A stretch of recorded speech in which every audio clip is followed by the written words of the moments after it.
is Nana Fakuma Manu, and I am 33 years old from East Orange, New Jersey. No, I was born in Boston, but my parents is from Ghana. Growing up as young Nana, I lived in an African household, so it was basically like school, hanging out with your friends. My mother worked all the time. I lived in a 4-family house, so basically the family took care of each other. My mother's a nurse, well, a retired nurse, but she worked from 3 to 11, 11 to 7. So from up until 6 years old, I was an only child with my mom. And then she had my brother, so it was just me and him, and then with my aunts and my uncles and my cousins in the house. At the time, I didn't think I was poor, because we had food and everything. A little roaches. But my mother gave me everything I wanted, and I didn't know nothing about Gucci or anything, just as long as I had my toys and clothes or little makeup toys I wanted. I got anything I wanted, my mother gave me. As a young person, I did not feel supported. Talking dream-wise, no, because I'm African and they want you to go to school. When I was young, I wanted to be a choreographer and a celebrity. So my aunt used to be like, no, you crazy. You gotta be a doctor and a nurse. Africans always want you to be a nurse. So I didn't feel supported, but I'm the type of person, I don't care. So I just did what I wanted to do. I'm like the rebel in my African family, so I did what I wanted to do, even though I'm not a celebrity or a dancer. For me, being a rebel in the family, I'm not into studies. I know it sounds dumb, but I don't care for like reading and anything like that. I really don't. I hated school since I was in kindergarten. I hated school. I hate reading. So my cousins, they were always big straight A's and everything. I did not, and I didn't care. As long as I went to the next grade, I was all right. I didn't care for school at the time. Growing up African, now that I realized, we don't show emotion. So and I always tell my mom, it's not your fault. I never heard I love you from my mom. We don't give hugs. I'm not a hugger. We don't give hugs. They don't tell their kids that they love them. And it's just you gotta do this, you gotta go to school, and you just gotta make money so you'll be all right. They didn't want us to struggle, but it's no emotions in the African household. Personally, I think like in my relationships, it affected me because for a while, I'm not an affectionate person, so it triggered that. I didn't show affection to my boyfriends or whatever, or my partners. I didn't show affection. I'm just like, in my sexual life, I hit it and I'm done. That's it. I don't hug, you gotta go.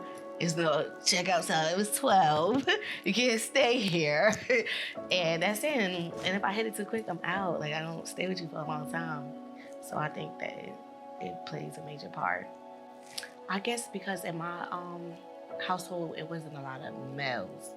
It was 2 uncles and I had 2 older male cousins. So we just looked at them as our father figure at the time. It was, I guess, with my real father, my biological father, because I got another father that I love dearly. Like the fathers in my household, they weren't around. So like my father, my mom told me he left like when I was 6 months, but my Uncle Kwame, he, took care of everybody, Uncle Kenneth, whatever. But like, all right, my father will always be like, I'm gonna come to see you. And I'll wait. And now in my relationships, if a man say they come to see me, and I'll wait and they don't come, I still think that they're gonna come see me because of that. But with that, I don't respect men.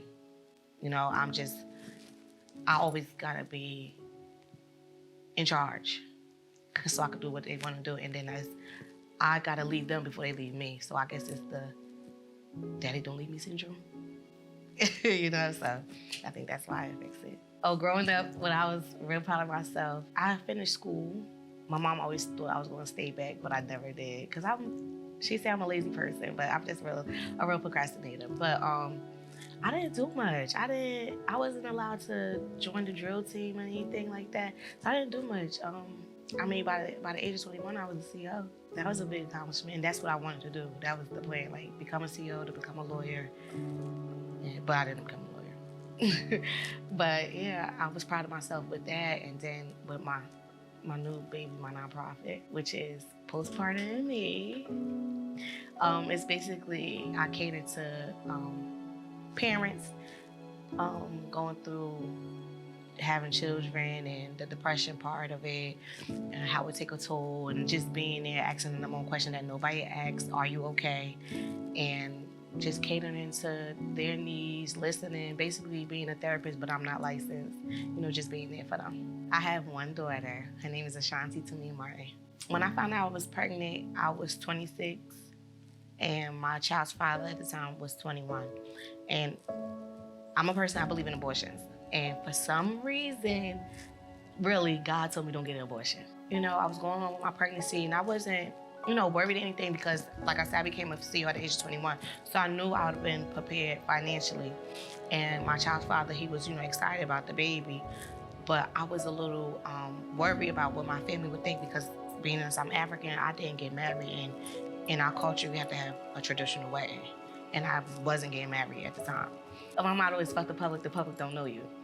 But I was worried about what my society, my community, would have thought, because my child's father, he was, in the streets. I just was like, oh my gosh, my community gonna be like, oh my gosh, Nana having a baby, who is, by who? It's not a doctor, because I'm a somebody in my community. And that took a toll on me. So then we're gonna fast forward to 5 months pregnant. I caught my child's father cheating. It slipped me into depression, postpartum depression.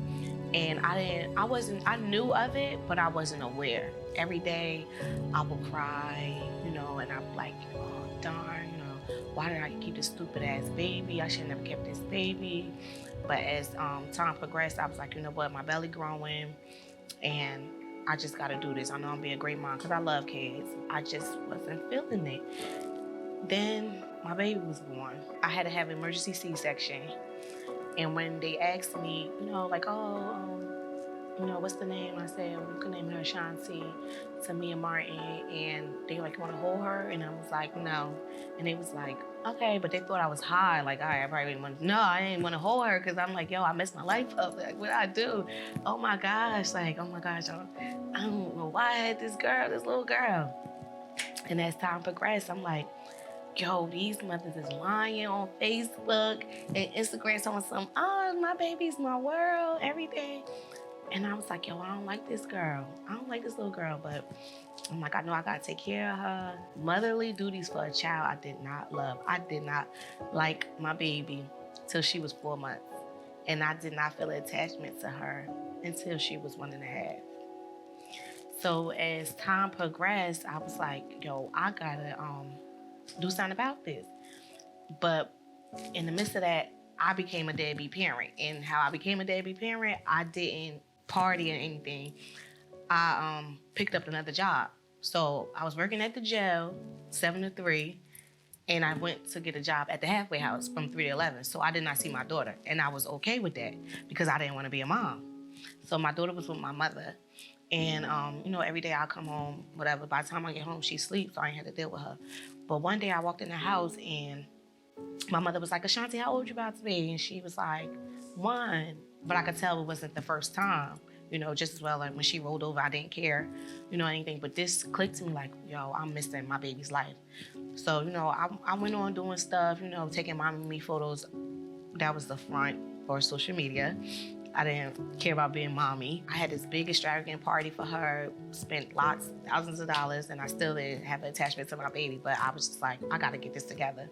So I started researching and everything, and I'll be on the phone with my friend, and she was like, I'm like, Casey, if I feel this way, I know other people are feeling this way. Like, I know I'm not bugging.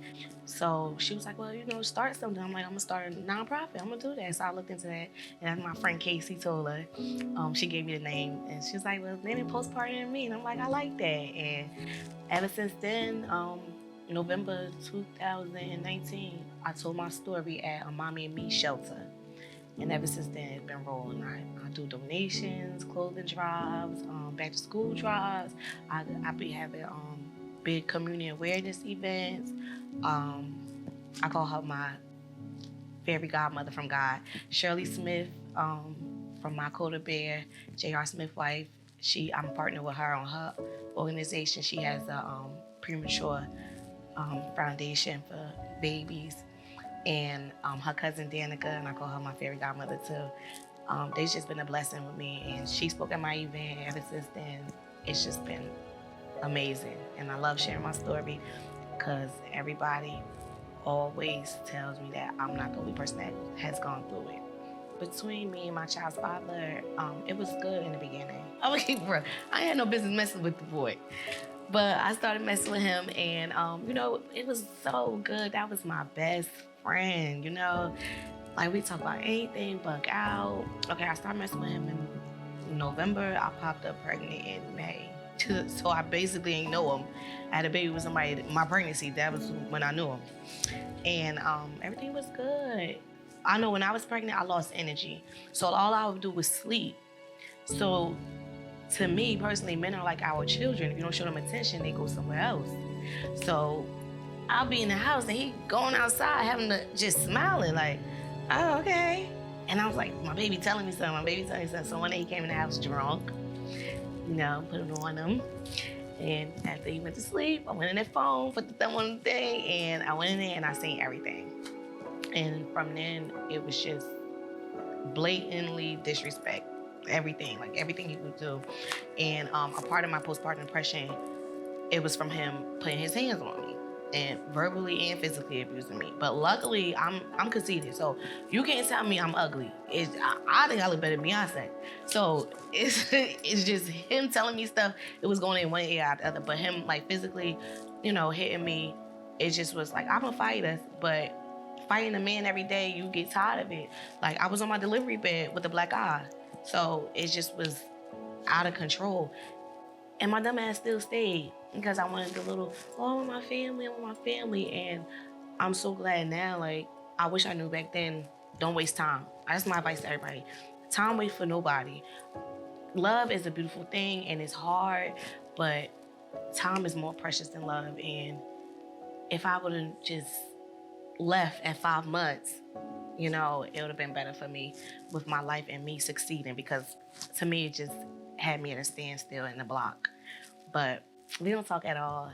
He thinks he's an okay father, but I let my daughter still see him. I'm not a bitter baby mama. I'm gonna keep him. Oh no, you don't do right. You ain't gonna have no. I let my daughter see him and everything. His family is excellent to my baby and everything, but no, we don't have no communication. It's nothing. The person I will always talk to during and after my baby was my favorite cousin, Kiana. But she don't know because she doesn't have any kids. So she just thought I was just being depressed. And she just thought that, that's just how the relationship was going.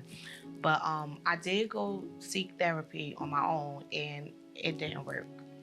I went Tuesdays and Thursdays and he tried to put me on medication, but for my own personal beliefs, I didn't want to take the medication. And the only thing that worked was prayer. Like, God got me through. Postpartum depression is like falling in a hole and never landing. Literally, like, it's just like, the days were so long. Like, the days I used to just get up and cry in the bathroom by myself or just cry over my baby and just hate the fact that I didn't go to the clinic. It was long. Like, it's just crazy how it have you feeling you're not yourself. I gained weight. I was looking bad, and I don't be looking bad. Oh my gosh, postpartum depression is nothing, and that's why, like, I cling to moms or parents, because dads, to get it too. I cling to them, and I'm always trying to be there for if I know somebody's pregnant or just had a baby. I always, inbox them, even if I don't know you or anything. And I see a picture or something, well, I hear that you're pregnant. You okay? You need anything? How you feel after the baby? And I always tell the moms, like, even if it's just Tuesday, put your hand in a ponytail, because you lose yourself. Or if it's just Wednesday, have a drink, because you will lose yourself, and losing yourself is hard to get back yourself, because you know yourself. And finding yourself again, growing up, finding yourself was hard. So losing and finding yourself again is extremely hard. My friends and everybody would just be like, you know what, that's just Nana. You know, she just probably going through something, she distanced herself. But they knew me not coming around, because I always come around, it was something.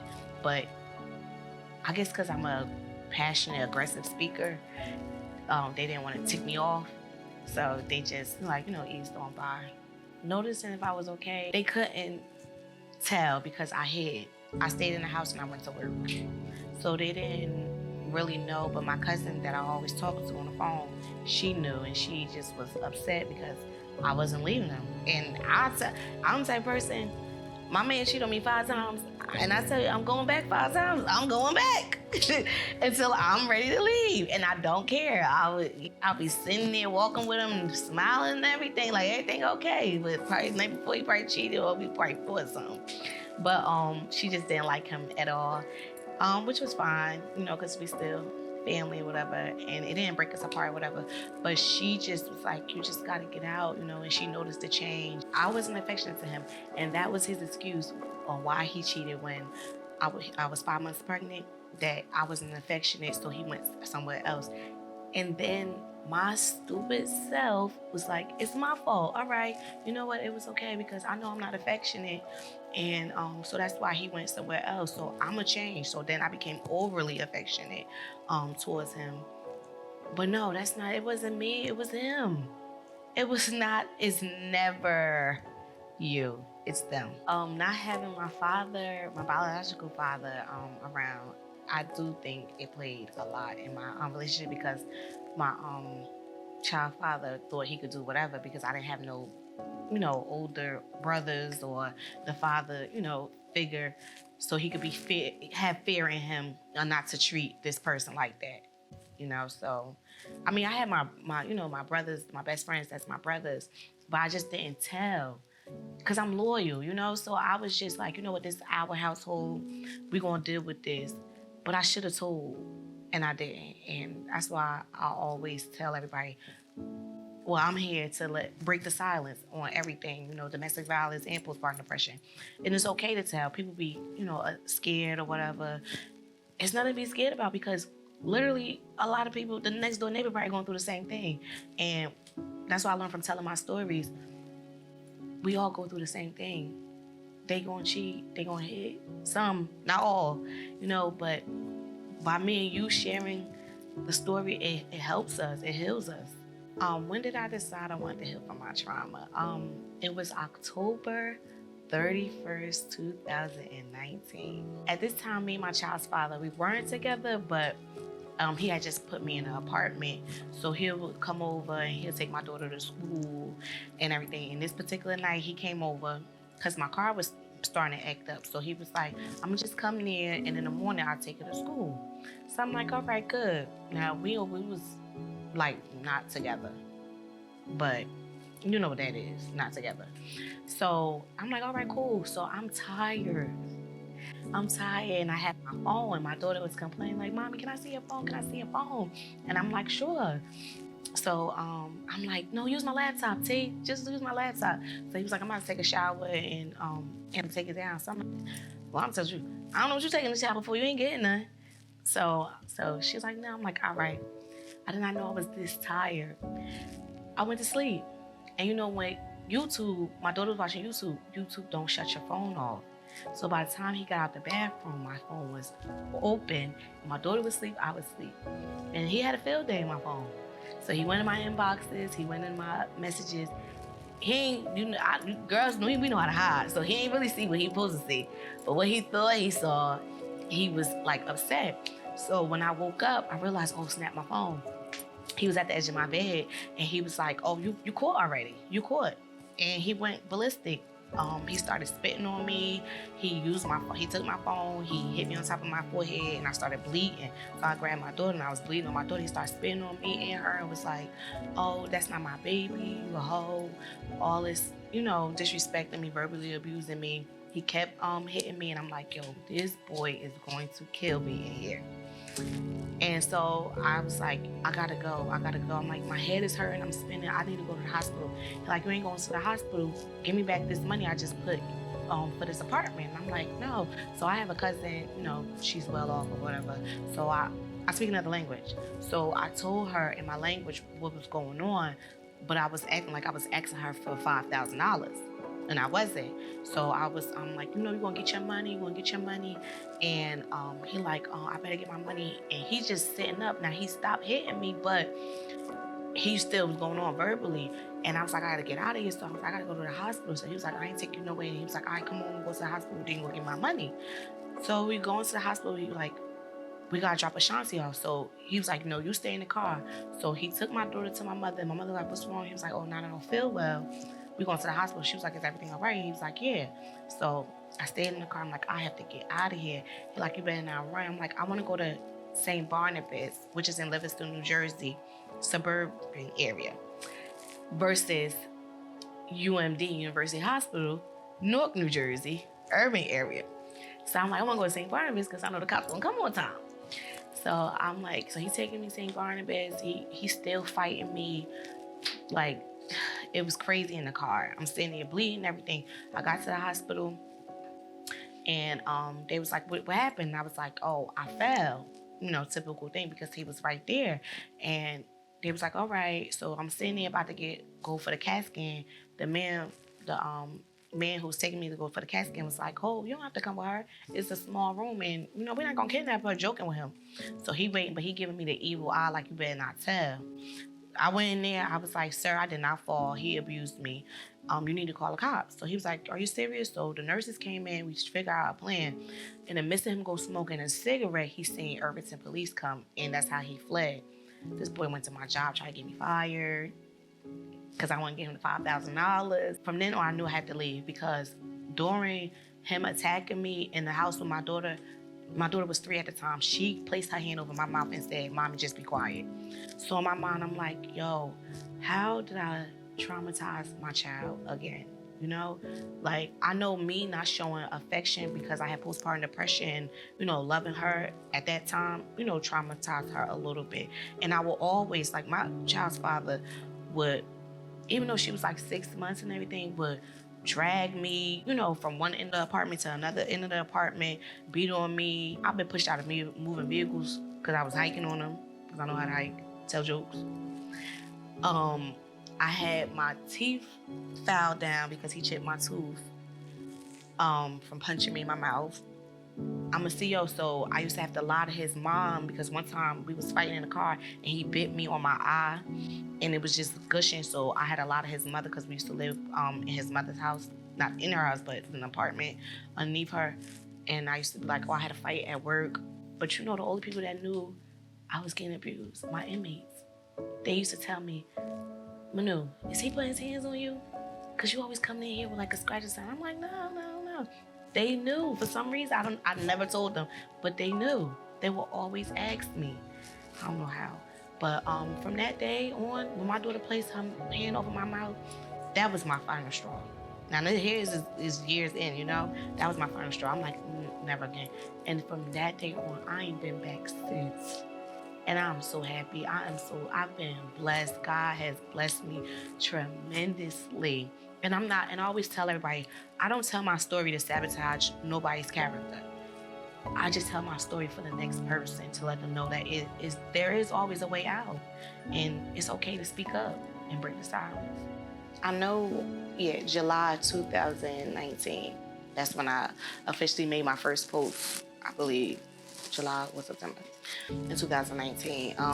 It's basically bringing awareness and knowledge to urban communities all over, but really I want to focus on urban communities about postpartum depression because, in our community, it tends to be like a myth, and versus Shanique having postpartum depression and her mom saying, girl, be quiet, we don't get that. And Lucy in the suburban area, and they giving parades and baking pies for her and checking up on her. So I wanted to have that type of support in our community, for each other, to let everybody know we are gonna get through this.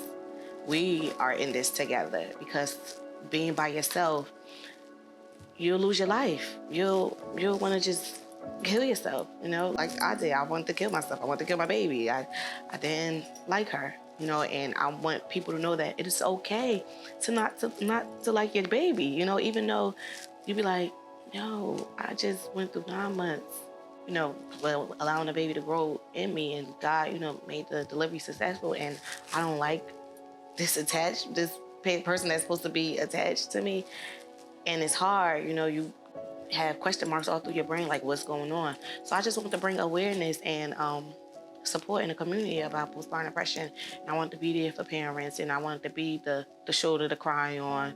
I wanted to be the secret person that they could talk to. I wanted to be that person so they could just tell everything that they're not telling the person that they live with or their family. They're not comfortable with telling what's going on in their brain, and I don't want nobody to sugarcoat nothing to me, because you need that versus looking in the mirror talking to yourself, and you want to answer, you want to answer, you want somebody to give you a tissue or something. So I just wanted to bring that to the community and shed light on postpartum depression, because it's getting talked about a lot now, but back then it's not in our community. In my nonprofit organization, I do a series of events. So I do clothing drives to give back to less fortunate parents.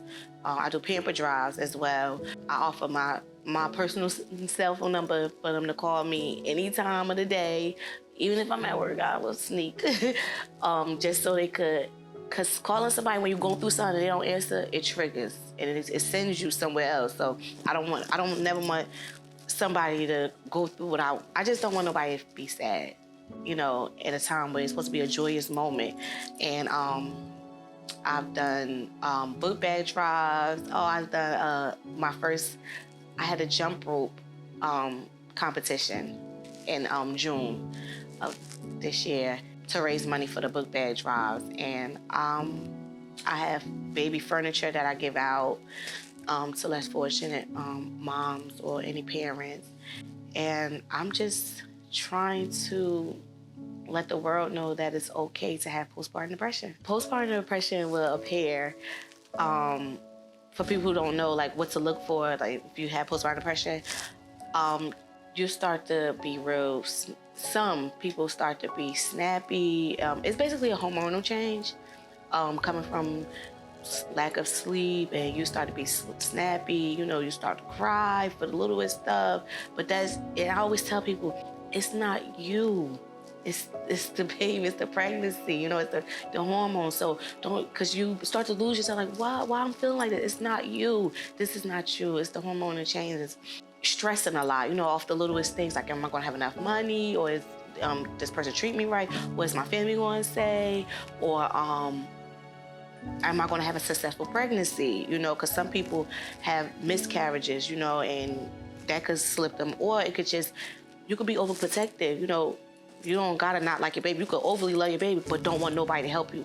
But yet alone, your eyes ready to tell you want to go to sleep. So that's the fact that you could look for.